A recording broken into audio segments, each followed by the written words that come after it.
It was supposed to be just another quiet evening, but what I uncovered that night shattered everything I believed about my wife and our marriage. The betrayal ran deeper than I could have ever imagined. And as the truth unraveled before me, I realized this wasn't just about my marriage. I was fighting for my life. This is the story of how I took back control, got my revenge, and found my freedom after experiencing the ultimate heartbreak. It all began on a crisp autumn night when the cracks in my reality first started to show. My wife, Claire, had told me she was going out with friends, leaving me alone at home with a bottle of wine and an old movie to pass the time. After 7 years of marriage, I knew her habits, her rhythms, every little tell that hinted at her moods. But something about that night felt different. Her voice over the phone had been too bright, her laughter too forced. Still, I told myself not to overthink it. Then, just past midnight, she walked through the door, giggling like a teenager sneaking back home after curfew. Her cheeks were flushed, her hair slightly messy, and the unmistakable scent of someone else's cologne clung to her skin. My stomach twisted, but I forced a smile, pretending nothing was out of place.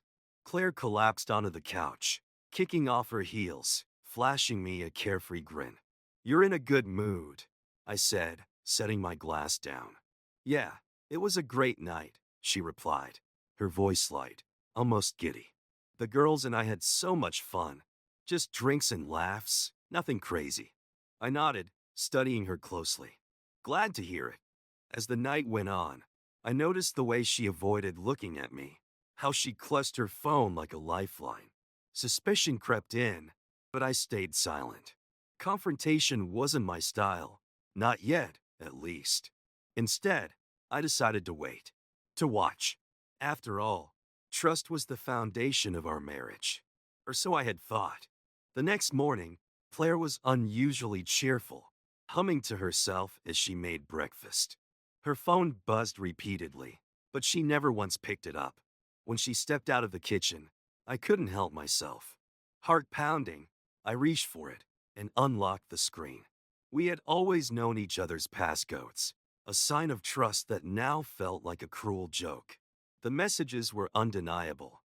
"Last night was amazing," one read. "I can still feel your touch." My vision blurred as I scrolled through the thread, each message from a contact labeled simply as M. Then there were the photos, taken in a dimly lit hotel room. Claire, laughing, drink in hand, draped over a man I had never seen before. In that moment, my world shattered. The betrayal felt like a physical blow, stealing my breath. But I placed the phone back exactly as it was, forcing myself to remain calm. The anger would come later. For now, I needed clarity. A plan. Claire returned to the kitchen, completely unaware of what I had just discovered. She kissed my cheek and handed me a plate of eggs, her smile as warm and bright as ever. How could she act so normal after what she had done? In the days that followed, I became a ghost in my own home, watching, listening, piecing together just how deep this deception ran. It hadn't been a careless one-night stand. No, Claire and him had been seeing each other for months, sneaking away, stealing moments I had thought belonged to us. The fury simmered beneath my skin, but I kept it buried. I wouldn't confront her, not yet. Instead, I started collecting evidence. Screenshots of messages, photos, even the receipts she carelessly left in her purse. My plan was forming, and with it, a cold sense of satisfaction. On the surface, I remained the devoted husband. I cooked her favorite meals, laughed at her jokes, even suggested a weekend getaway, just the two of us. Claire seemed relieved, as if my attentiveness erased her guilt. Little did she know, I was setting the stage for her downfall. The weekend trip was my masterpiece. I booked a cabin in the mountains, secluded, peaceful, the perfect setting. Claire was thrilled, gushing about how much she needed the break. I packed our bags with care, making sure every detail was right. Even my camera equipment came along, a new hobby I had recently picked up. She didn't question it.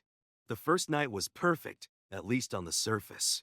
We sipped wine by the fire, reminisced about the early days of our relationship, even danced under the stars. But while she enjoyed the moment, my mind was elsewhere, already focused on the final steps of my plan. The next morning, I told Claire I wanted to take some photos of the landscape and suggested she sleep in. She murmured her agreement, curling deeper under the blankets as I grabbed my gear and stepped outside. But I wasn't capturing the scenery. Instead, I carefully set up cameras inside the cabin, positioning them to record exactly what I needed. By the time Claire woke up, everything was in place.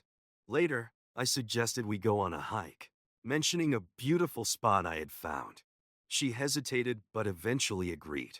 We spent hours wandering the trails, and for a fleeting moment, I almost forgot the betrayal. Almost.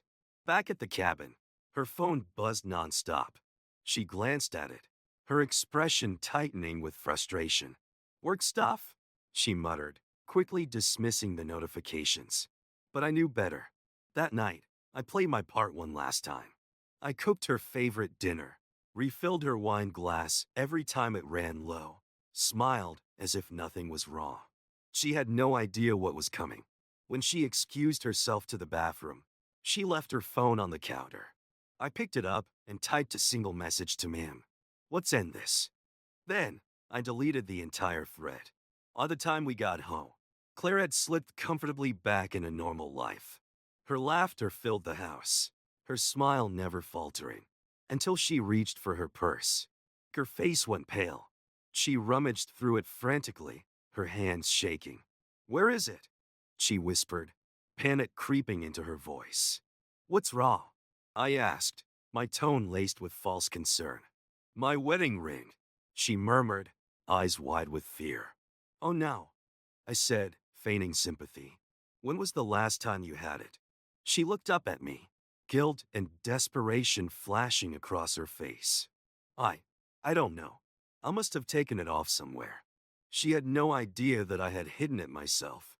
The ring, once a symbol of our vows, was now just another tool in my plan. The next day, I set everything into motion. I had gathered it all: texts, photos, receipts, every single detail of her betrayal, meticulously organized. I placed a file on the kitchen table, right where I knew she would see it. When she found it, the color drained from her face. Her voice barely above a whisper, she asked, "What is this?" "The truth," I said, my voice steady. "Something you've been hiding from me for months." Claire stammered, scrambling to explain, to justify. But I wasn't interested. I raised a hand, stopping her mid-sentence. "I don't want your excuses, Claire. I want you to leave." Her eyes widened, tears spilling down her face. "Please," she pleaded, her voice trembling. "We can work through this. I'll do anything." "It's too late," I said, my tone cold, unwavering. "You made your choice. Now I'm making mine." I had already spoken to a lawyer, ensuring the divorce process would be quick and entirely in my favor. The evidence I had gathered left no room for dispute. I would get everything: the house, the core, the savings. Claire had no idea what hit her. As she packed her bags, sobbing, I felt nothing. No remorse. No regret. She was the one who had destroyed our marriage, shattered our trust. This wasn't cruelty. This was justice. In the weeks that followed, I focused on rebuilding my life, putting the pieces back together one step at a time. Claire, however, was falling apart. Em had vanished, cutting off all contact, leaving her to deal with the fallout alone. The friends we once shared pulled away, siding with me as soon as they learned the truth. She had lost everything. One evening, as I sat on the porch with a glass of whiskey in hand, I reflected on the past few months. The pain of betrayal was still there, a dull ache in my chest. But so was something else, a quiet triumph. I had taken back control. I refused to be a victim. Claire's laughter no longer echoed in my mind, haunting me. It had been replaced by something else, my own. a sound born not just of relief, but of freedom, resilience, and the sweet taste of revenge. The days after Claire left passed in a blur. The house, once filled with her presence, with laughter that had become hollow, was now silent. But in that silence, I found something unexpected: peace. For the first time in months, I could breathe without the weight of suspicion pressing down on me.